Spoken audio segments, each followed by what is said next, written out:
Halo Pak Rudi dan teman-teman semuanya. Jadi kami hari ini akan menjelaskan mengenai tugas rancang kami mengenai door lock with biometric face for security. Nah, oke. Jadi pertama-tama kita mulai dulu dari power supply yang kita berikan sebesar 12 volt. Nah, kemudian di mana 12 volt ini akan kita masukkan ke step down. Nah, di mana out plus-nya itu akan menghasilkan 5 volt. Nah, kemudian out plus-nya ini akan masuk ke dalam ESP32 cam dengan out min-nya itu akan masuk ke dalam ground. Nah, kemudian dari PSU 12 volt ini kita juga masukkan ke relay di bagian common. Kemudian untuk bagian close-nya itu akan dimasukkan ke solenoid. Kemudian bagian ground solenoid akan dimasukkan ke PSU. Nah, kemudian untuk trigger relay-nya itu kita menggunakan GPIO 12. Kemudian dari ESP32 ada 3,3 volt kita masukkan ke dalam VCC-nya relay dan ground-nya itu dimasukkan ke relay. Kemudian untuk ground-nya dari ESP32 ini juga akan kita gunakan di LED hijau, merah, dan buzzer. Kemudian untuk bagian LED hijaunya akan kita gunakan trigger di GPIO 2. Jangan lupa kita masukkan resistor 220 ohm. Kemudian untuk di LED merah akan kita gunakan trigger GPIO 13. Dan yang terakhir buzzer akan kita gunakan di GPIO 14. Baik, selanjutnya ke blok diagram. Jadi pertama-tama kita mulai dari ESP dulu ya. Jadi karena kontrol utamanya adalah ESP. Kemudian ESP itu ditenagai oleh PSU melalui step down regulator. Di sini PSU-nya 12 volt ya. Kemudian PSU 12 volt ini juga memberikan tenaga ke relay dan juga solenoid. Nah, dari ESP2 cam ini jika wajah yang diberikan itu benar, maka akan men-trigger relay.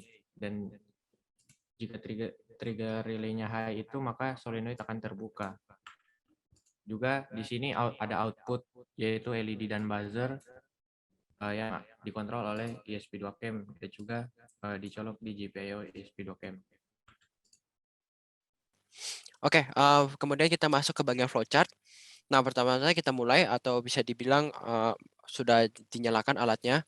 Nah, kita dikasih dua pilihan. Pertama itu kita bisa deteksi muka kita terlebih dahulu, atau bisa langsung kita melakukan penyimpanan muka.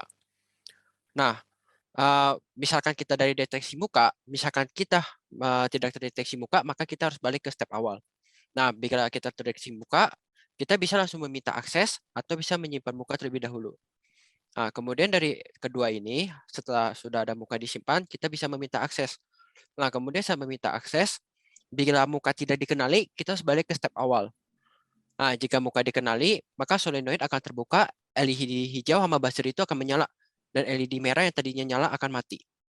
Nah, kemudian kita ingin membuka kembali atau tidak. Bila ingin membuka kembali, kita harus balik ke step awal. Jika tidak ingin, maka kita selesai atau power off. Selanjutnya akan kita masuk ke alatnya. Oke, jadi pertama kita akan mencoba dengan username testing 1. Pertama harus add user dulu untuk mendaftarkan mukanya dulu.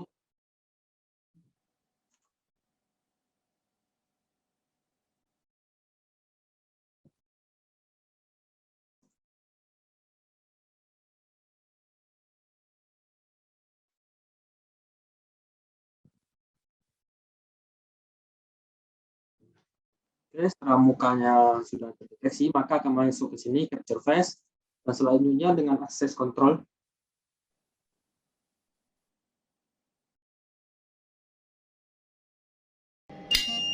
Itu bisa dilihat solenoidnya terbuka dan lampu hijaunya menyala.